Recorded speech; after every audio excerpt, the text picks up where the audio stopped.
Welcome to the Obeya YouTube channel, where you can find professional expert knowledge to master your projects. In our today's video, we are going to talk about change requests during ongoing project implementation. Change requests are part of every project. That's not a weakness in planning. It's the reality of working in dynamic environments. But nowhere are these changes more common and more sensitive than in IT projects that aim to support the business. Because here, the interface between business logic, technical architecture, and process flow is not static. It's evolving.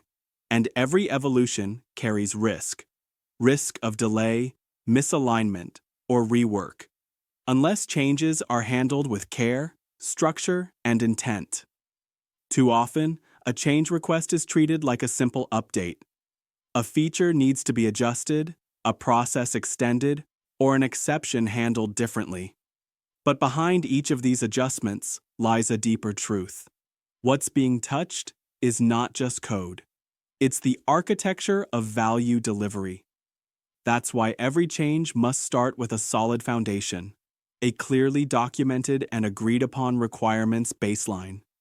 Not just a list of what should be built, but a transparent plan that describes what each requirement is meant to achieve, its business value, the process it supports, the system it affects, its technical feasibility, and yes, its effort, cost, and priority within the bigger picture.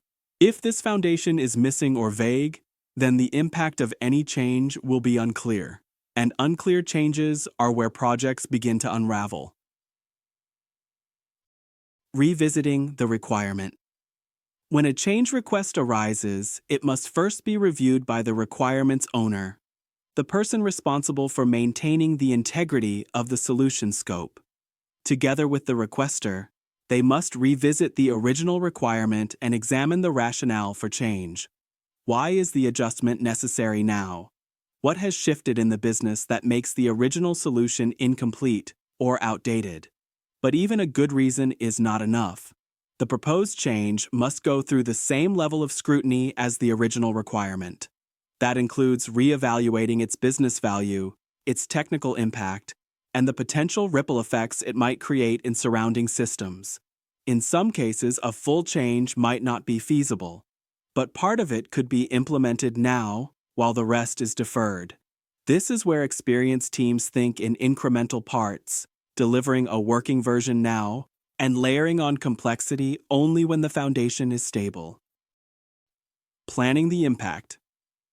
Every change also affects planning. Timelines shift, budget allocations change, and delivery commitments need to be renegotiated. That's not a sign of failure, it's responsible project governance.